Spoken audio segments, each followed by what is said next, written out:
muito importante que a gente tenha uma profissionalização dos trabalhadores do serviço público, né? Então, carreiras que têm como critério de ingresso o ensino fundamental, que possam ter níveis para atender aquele que já tem ensino médio ou aquele que já tem ensino superior, para que esse trabalhador seja contemplado na carreira pela sua escolarização, né? Então, os modelos que eu tenho analisado não é um modelo que distribui os trabalhadores por função, é um modelo que distribui os trabalhadores pela sua escolaridade, né? E você não exclui, vamos pensar assim, se você tem uma carreira aqui no município, que hoje os concursos que são feitos estão exigindo ensino médio, aquele trabalhador que está naquela carreira e só tem o ensino fundamental, ele pode ficar numa parte especial do plano, ele vai avançar horizontalmente até ele fazer até ele conquistar aquela escolaridade, para ele fazer a transição para uma parte permanente do plano, né? O que a gente tem, por exemplo, lá em Curitiba é assim, os procedimentos de transição, eles acontecem todo ano. Em algumas carreiras são estipulados 20 anos para que aquele trabalhador, por exemplo, 10, 15 anos, para que aquele trabalhador possa sair da parte especial e entrar numa parte permanente. E é muito importante também que nas progressões horizontais e verticais, no próprio texto da lei, sejam identificados os percentuais de cada grau, né? E de cada nível. Não pode deixar isso aberto, porque aí vai ser um critério de cada gestor, de cada momento, né? Não que os gestores também não possam alterar a lei. É uma lei municipal e vai poder ser alterada, mas quando você cria e garante, por exemplo, 20% entre os níveis, quando você mexe, você cria um constrangimento com a categoria, né? Você cria um constrangimento com a categoria. Então, é muito importante estar no corpo da lei a definição de qual é o percentual que o servidor vai avançar. Nesse caso, essa tabela é uma tabela de vencimento do magistério, né? Mas então, quem está na primeira lá, são os professores que só têm magistério nível médio, né? Agora a gente tem uma carreira que a condição de ingresso é o nível superior, e depois você vai ter diferenciação de todos são profissionais do magistério, e aí você tem o pagamento pela maior habilitação. E aí repercute até o doutorado,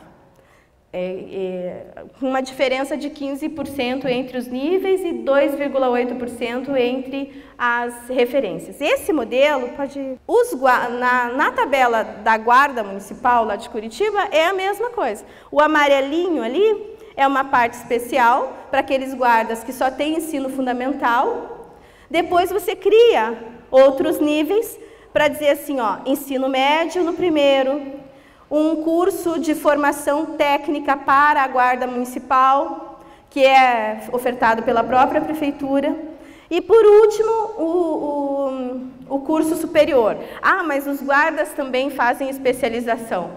À medida que você enquadra muitas pessoas ali no último nível, 80% dos servidores podem avançar em todo o procedimento horizontal, e no vertical lá tem um limite de vagas também, mas é um percentual maior do que os 20% que é a proposta aqui.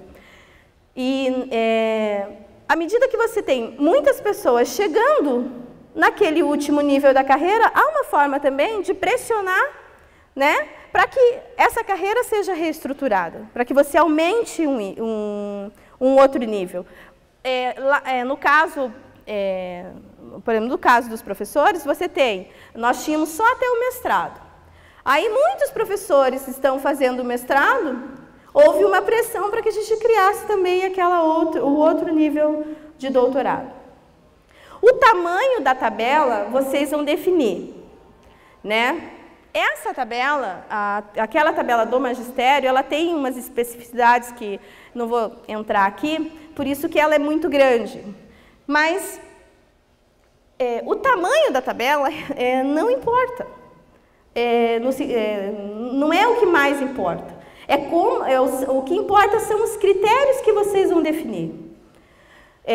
Por exemplo, eu tenho carreira que o servidor chega ao final dela com 15 anos, né? E eu tenho carreira que o servidor não vai chegar no final dela. Mas vai depender de qual é o percentual entre os graus, vai depender de qual é o percentual entre os níveis. E uma coisa extremamente importante, o salário base. Porque se eu tenho um salário base muito ruim, eu parto de uma condição muito desagradável. Ou seja, imaginem vocês um percentual de 20%, 25% em cima de um salário que é muito baixo. Ele vai continuar sendo baixo. Então, tem que ter uma luta também para elevação dos pisos iniciais, para repercutir na carreira como um todo. E não somente, a preocupação não pode ser somente com a estruturação da carreira, né? As diferenças entre os níveis, as diferenças entre os graus, e esquecer desse detalhe. Por exemplo, numa carreira, uma determinada carreira, no estado do Paraná, em que você chega com 15 anos no final dela, você chegou no final com um salário que quem está na carreira da Prefeitura de Curitiba chega com 10 anos. Chegou no final da carreira, mas e daí? Por que isso? Porque o salário inicial parte de uma desigualdade de 400, 500 reais. Né? Aí você avança rápido, é uma carreira, né? Mas aí, você chega lá com um salário ruim do mesmo jeito. Tá? Quanto à forma, o desenho, assim, provavelmente, eu não sei qual vai ser a dinâmica de vocês, eu só estou apresentando alguns modelos, né? Outro cuidado também é os enquadramentos. Assim, isso é um posicionamento meu, né? Assim, individualmente, eu acho que o tempo de serviço é um critério a ser considerado para estimular, para valorizar, né? Valorizar a permanência daquele trabalhador no serviço público, né? Que ele tenha realmente o espírito do servidor público, né? O tempo de serviço é muito importante. E, nesse sentido, os enquadramentos geralmente são feitos enquadrando por salário. Então, imaginem vocês, né? Eu sei que muitos de vocês estão conseguindo avançar na carreira, algum tipo de avanço, quando conseguiram entrar com uma ação judicial lá do primeiro enquadramento, né? Da primeira avaliação de desempenho. É isso, né, Rubens? Os demais nem isso têm. Então, o que vocês estão tendo, vocês, ao longo desse tempo, você tem uma possibilidade do salário, do vencimento base de vocês, estar muito próximo do vencimento daquele servidor que está ingressando, né? E o que é olhado na hora de fazer o enquadramento, ou reenquadrar, transpor o servidor de uma carreira para outra, quando há ou não transformação do cargo ou não? Geralmente se considera o salário. E aí enquadra, faz um achatamento com aqueles profissionais que estão há mais tempo. Por exemplo, na carreira de Curitiba, nos anos 90, quando o Jaime Lerner foi prefeito, e depois o Rafael Greca, depois o Cássio Taniguchi, né, que foi prefeito lá de Curitiba e tal, foram 12 anos em que os servidores ou só tinham percentuais de reajuste, ou só tinham avanço na carreira e não tinham o percentual do reajuste. E teve momentos em que o plano não foi aplicado e os servidores não avançavam de forma nenhuma. Então, o que isso gerou?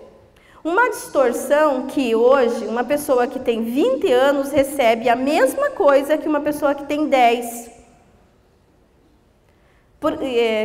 Uma pessoa que tinha 10 anos, quando os planos foram feitos, né? Recebiam 10, 13, 14 anos, recebiam a mesma coisa que uma pessoa que estava ingressando. E, na minha opinião, isso é injusto. Então, em algumas carreiras, inclusive no plano da própria Guarda Municipal, que foi aprovado esse ano, tem um escalonamento, dizendo assim, que é uma coisa para vocês pensarem, né? Porque eu acho que a minha tarefa aqui também é levantar algumas questões para que vocês pensem depois quando forem elaborar os planos. Um escalonamento, e diz assim, ó, no ato da aprovação, né, da lei, o servidor que tiver 20 anos fará jus a, sei lá, 10 referências, 10 graus. Quem tiver 15 anos fará jus a 8, e assim por diante. Aí você não enquadra todos no início da carreira, você enquadra as pessoas considerando minimamente o que essas pessoas perderam historicamente. Um bom patamar para vocês construírem isso é vocês pensarem assim, o quanto a gente perdeu com a não aplicação do plano lá de 91, né? 95. O quanto vocês perderam? Então, é lógico que eu entendo as correlações de forças que vocês terão, mas assim, a proposta do servidor, ela tem que ser, vocês têm que pedir mais, vocês têm que querer muito mais, né? E lutar por esse muito mais, porque o que vem geralmente é uma síntese, né? A depender da correlação de força, uma síntese que garante direitos aos servidores, a depender da correlação de força e da mobilização dos servidores, uma síntese que é o projeto que a prefeitura apresentar. Né? Então, não pode deixar essa questão do escalonamento, porque geralmente leva a questões judiciais, a justiça é morosa, né? Nos enquadramentos que os sindicatos, pelo menos lá, entraram, não tiveram muito êxito, porque a justiça considera que não teve perda salarial, né? Então o plano não estava sendo aplicado mesmo, então as pessoas não teriam o direito e pronto, né? Então é muito importante tentar garantir isso na elaboração da lei, né? A melhor forma de carreira é aquela construída pelos servidores, que vão construir e compreender seus mecanismos de progressões. Então, vocês precisam compreender a carreira de vocês, é muito importante. Porque, às vezes, mas eu não ligo muito, porque é só 2,8%, isso não faz diferença no meu salário, né? Mas se eu tiver uma noção, uma noção do todo da minha carreira, e que eu vou ficar 30 anos, e que se eu avanço 2 referências, né, uma referência ao longo desses anos, ou de 2 em 2, ou isso também é definido, esse interstício é definido por vocês, no plano de vocês, né? No final da carreira, isso tem uma repercussão muito grande. É 2,8% em cima de 2,8% ou 3%, né? Então, eu tenho que conhecer a carreira, eu tenho que entender que a carreira não é para hoje, é minha carreira. Eu vou percorrer essa carreira 30, 35 anos de serviço público, ou até mais, dependendo da idade, né? Que a gente tem esse critério também. Então, ela deve ser pensada dessa forma. Deve-se evitar a compra de modelos prontos de consultorias. Isso os patrões já fazem, tá bom? Então, assim, você tem que pensar e construir coletivamente, evitando esse tipo... É lógico que na construção do plano, vocês vão precisar de assessorias, contábil, jurídica, né? Vocês vão precisar, né? Agora, eu não recomendo que se compre pacote de plano de carreira por aí, porque tem gente vendendo e vende caro também, né? Os pacotes de planos. E aí vem com uma série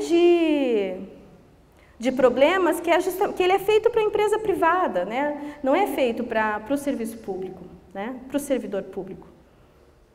Não tem essa dimensão coletiva que eu estou falando, né?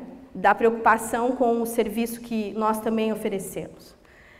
E deve-se evitar mecanismos que estabeleçam uma competição, né? Então, essa coisa, critérios, vagas limitadas, um número de vagas muito pequenas, né? Deve-se evitar as gratificações que podem ser amarras para os servidores, dificultando até mesmo a organização sindical da categoria. Mecanismos para evitar que a administração aumente os vínculos precários. E depois, porque o que acontece?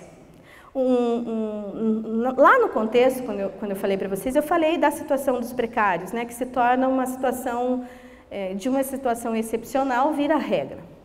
Então, por exemplo, tem estados que têm uma carreira boa, né, municípios que têm uma carreira boa para uma meia dúzia de servidores.